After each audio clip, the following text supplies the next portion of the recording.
When a grounding electrode conductor, also known as a GEC, is run inside an electrical metallic tubing or EMT conduit, the question often arises whether a specific grounding connector is required at the point where the GEC exits the conduit.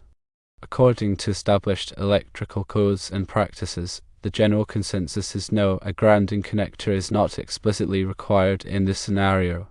The primary function of the grounding electrode conductor is to connect the electrical system to a grounding electrode, such as a ground rod, a metal water pipe, or a concrete encased electrode, effectively creating a low impedance path for fault currents to return to the source. The purpose of using EMT conduit to house the GEC is typically for physical protection against mechanical damage, corrosion, and other environmental factors, especially where the conductor is exposed or subject to physical stress. The electrical continuity of the EMT conduit itself is also a factor to consider. EMT conduit is generally recognized as an equipment grounding conductor when installed correctly with listed fittings. This means that the conduit can provide a path for fault current to return to the source, although it is not the primary grounding electrode conductor. The grounding electrode conductor's function is to connect the system to earth. Now, let's explore the relevant aspects of the electrical code that govern the installation of grounding electrode conductors in EMT conduit. The National Electrical Code, or NEC, provides comprehensive guidelines for electrical installations, including grounding and bonding requirements. While the NEC does not explicitly mandate a grounding connector at the GEC exit point from the EMT conduit in all situations, it is crucial to adhere to the general requirements for grounding and bonding to ensure electrical safety. The NEC addresses the protection of grounding electrode conductors in Section 250.64. This section allows for the GEC to be run in raceways, such as EMT conduit, for physical protection. However, it does not specify that a grounding connector is required where the GEC exits the raceway, provided that the raceway itself is properly bonded and grounded. Section 250.92 covers bonding of metal raceways and enclosures. This section requires that metal raceways, including EMT conduit, be made electrically continuous and be securely connected to boxes, cabinets, and fittings. This ensures that the raceway itself is capable of carrying fault current. When the EMT conduit is used to protect the GEC, proper bonding of the conduit is essential. This can be achieved using listed fittings and connectors that are designed to maintain electrical continuity. In situations where the EMT conduit is exposed to physical damage, the NEC may require additional protection for the GEC, such as encasing it in a more robust raceway or providing a physical barrier. However, this does not necessarily mean that a grounding connector is required at the exit point. Instead, the focus is on providing adequate physical protection for the conductor. While a grounding connector may not be explicitly required, it is often good practice to ensure a secure and reliable connection between the GEC and the grounding electrode. This can be achieved using various methods such as exothermic welding, listed grounding clamps, or other approved connectors. The choice of connection method will depend on the specific application and the type of grounding electrode being used. One important consideration is the potential for corrosion. If the GEC and the EMT conduit are made of dissimilar metals, corrosion can occur over time, which can compromise the integrity of the grounding connection. To prevent corrosion, it is important to use compatible materials and to protect the connection from moisture and other corrosive elements. This can be achieved by using corrosion-resistant connectors and by applying a suitable sealant or coating to the connection. Another factor to consider is the ampacity of the grounding electrode conductor. The GEC must be sized according to the requirements of NEC Section 250.66, which specifies the minimum size of the GEC based on the size of the service entrance conductors. If the GEC is undersized, it may not be able to effectively carry fault current, which can increase the risk of electrical shock or fire. Therefore, it is crucial to ensure that the GEC is properly sized and installed according to the NEC requirements. In summary, while the NEC does not explicitly require a grounding connector at the point where a grounding electrode conductor exits an EMT conduit, it is essential to comply with the general requirements for grounding and bonding to ensure electrical safety. This includes properly bonding the EMT conduit using listed fittings and connectors, protecting the GEC from physical damage, preventing corrosion, and ensuring that the GEC is properly sized. By following these guidelines, it is possible to install a safe and reliable grounding system that meets the requirements of the NEC. Let's delve deeper into the nuances of grounding electrode conductor installations within electrical metallic tubing, or EMT, and clarify when additional grounding measures might be beneficial, even if not strictly mandated by code. Firstly, let's revisit the primary role of the grounding electrode conductor. It serves as the vital link between the electrical system's grounded conductor, typically the neutral, and the earth. This connection ensures that in the event of a fault, such as a short circuit, a low impedance path is available for fault current to flow back to the source, tripping a circuit breaker or fuse and energizing the circuit. This rapid clearing of the fault minimizes the risk of electrical shock and fire. The installation of the GEC within EMT offers physical protection. This is especially important in areas where the conductor is exposed to mechanical damage, such as being struck by equipment or subjected to abrasion. EMT also provides a degree of corrosion protection, although this depends on the environment and the type of EMT used. Consider the scenario where the EMT run is relatively long. While EMT itself is recognized as an equipment grounding conductor, a long run might introduce a higher impedance path compared to a direct connection from the GEC to the grounding electrode. In such cases, supplementary bonding might be considered. This could involve bonding the EMT to the grounding electrode system at multiple points along its length to reduce impedance. However, this is typically not a requirement, but rather an enhancement to improve grounding performance. The type of fittings used with the EMT is also crucial. Listed fittings are designed to maintain electrical continuity between sections of conduit and between the conduit and enclosures.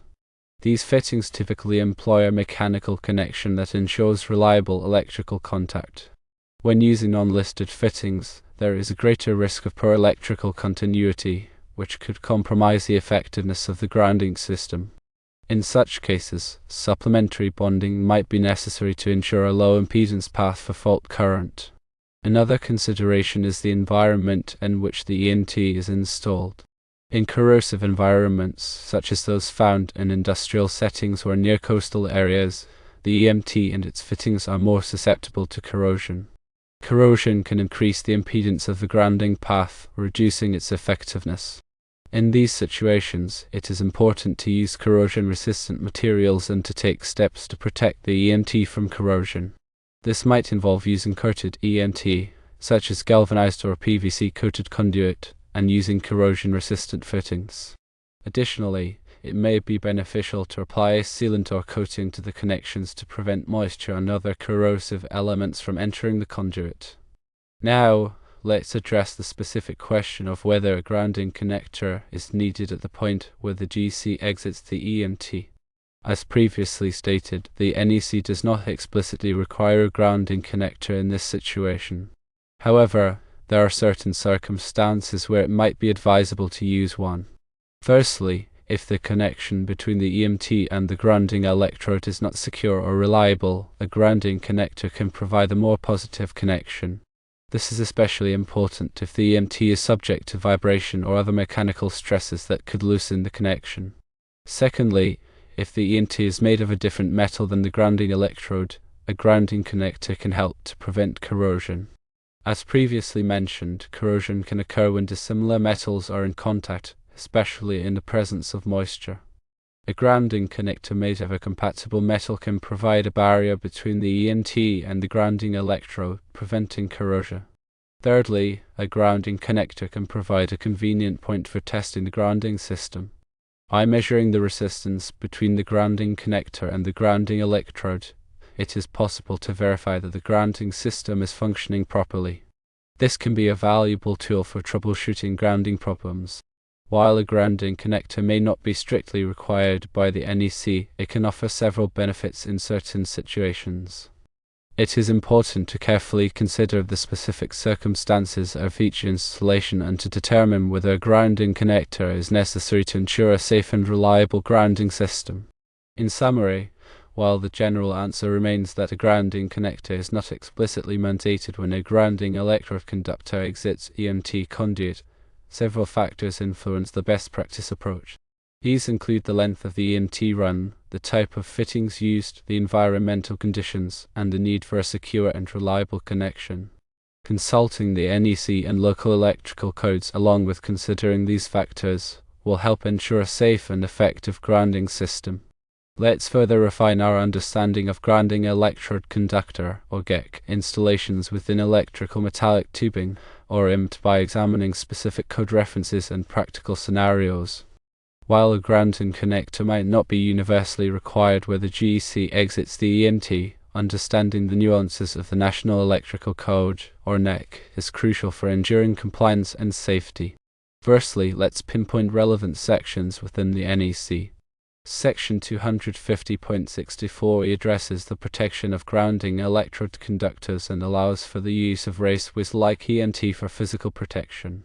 It doesn't explicitly mandate a grounding connector at the exit point, provided the raceway itself is properly bonded. Section 250.92 outlines the requirements for bonding metal raceways and enclosures. This section emphasizes the importance of maintaining electrical continuity throughout the raceway system. Listed fittings are essential for achieving this, as they are designed to provide a reliable electrical connection between conduit sections and enclosures. Section 250.70 details the methods for connecting grounding and bonding equipment. While this section doesn't specifically address the GEC exiting EMT, it provides guidance on acceptable connection methods such as exothermic welding, listed pressure connectors, and listed clamps. These methods can be applied when additional grounding or bonding is deemed necessary. Now let's consider some practical scenarios. Imagine a scenario where the GEC is run through a long length of EMT in an industrial environment with heavy machinery. The vibrations from the machinery could potentially loosen the connections between the EMT and the enclosures, compromising the grounding path.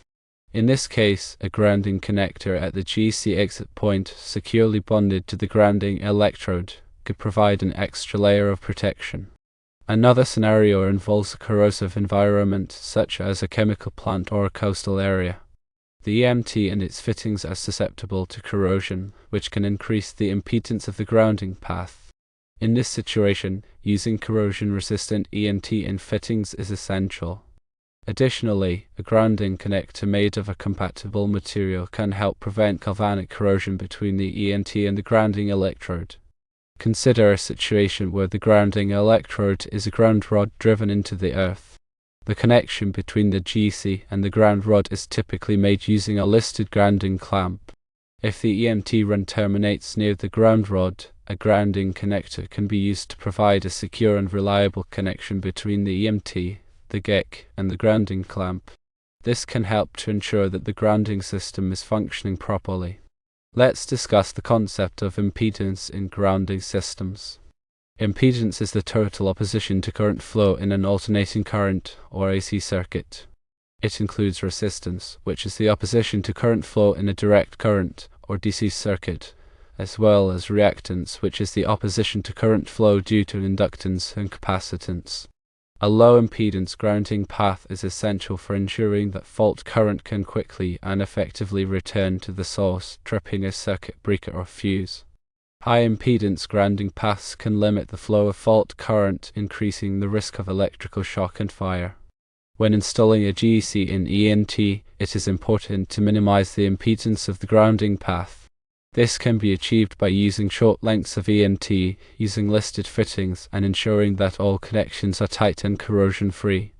Additionally, supplementary bonding can be used to reduce impedance, especially in long EMT runs. Now let's touch on the importance of visual inspection. Regular visual inspections of the grounding system are crucial for identifying potential problems such as loose connections, corrosion, and physical damage. During an inspection, it is important to check the condition of the EMT, the fittings, the grounding connectors, and the grounding electrode. Any problems that are identified should be promptly corrected to ensure the continued effectiveness of the grounding system. In summary, while the NEC doesn't mandate a grounding connector at the GEC exit from EMT in every scenario, a thorough understanding of the code, combined with careful consideration of the specific installation conditions, is essential. Factors such as environmental conditions, vibration, and the length of the EMT run can all influence the decision of whether to use a grounding connector. By following best practices and consulting with qualified electrical professionals, you can ensure a safe and reliable grounding system. Let's explore the practical applications of using or not using a grounding connector when a grounding electrode conductor, or GEC, is routed through electrical metallic tubing, or EMT. We'll also delve into specific scenarios and address potential misconceptions. It is vital to remember that electrical codes, such as the NEC, are minimum standards. Often exceeding these standards can enhance safety and reliability. While a grounding connector at a GEC EMT exit might not be explicitly mandated, its inclusion can offer tangible benefits. Firstly, consider the perspective of long-term reliability. Electrical connections, especially those exposed to the elements or subject to vibration, can degrade over time. A grounding connector, properly installed and listed for the purpose, provides a more robust and secure connection point compared to relying solely on the EMT fitting for grounding continuity. This is particularly relevant in industrial settings or harsh environments where connections are more prone to loosening or corrosion. Secondly, think about ease of maintenance and testing. A grounding connector provides a convenient point to disconnect and test the grounding electrode system's resistance to earth. This periodic testing is crucial for verifying the effectiveness of the grounding system and identifying potential issues before they become hazardous.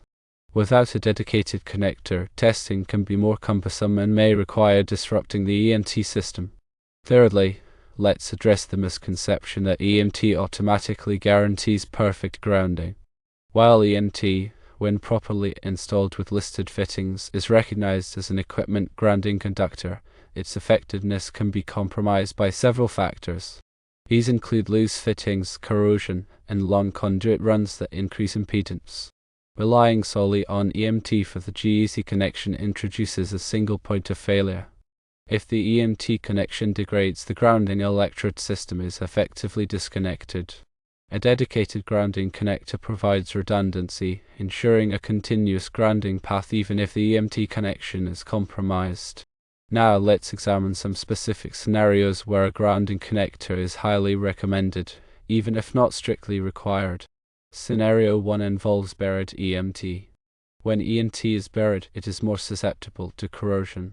A grounding connector made of a compatible, corrosion-resistant material can help protect the connection between the GEC and the grounding electrode from corrosion. Scenario 2 involves high fault current applications. In electrical systems with high available fault current, a robust grounding connection is essential. A grounding connector provides a lower impedance path for fault current compared to relying solely on the EMT, which can help to ensure that protective devices trip quickly and effectively. Scenario 3 involves sensitive electronic equipment. Sensitive electronic equipment is more susceptible to damage from voltage transients and electrical noise. A well-grounded system is essential for protecting this equipment. A grounding connector can help to improve the grounding performance of the system, reducing the risk of damage to sensitive equipment. Let's explore the importance of using listed connectors. Listed connectors have been tested and certified by a recognized testing laboratory, such as Underwriters Laboratories, or UL, to meet specific safety and performance standards. Using listed connectors ensures that the connection is reliable and safe. Non-listed connectors may not meet these standards and could compromise the effectiveness of the grounding system. In summary, while the NEC may not explicitly require a grounding connector at the point where a grounding electrode conductor exits EMT in all situations, there are many practical reasons to consider using one. A grounding connector provides a more robust, reliable, and easily testable connection. It also provides redundancy, ensuring a continuous grounding path even if the EMT connection is compromised. By carefully considering the specific installation conditions and consulting with qualified electrical professionals, you can make an informed decision about whether to use a grounding connector. Always prioritize safety and reliability, and remember that exceeding minimum code requirements can often provide added protection.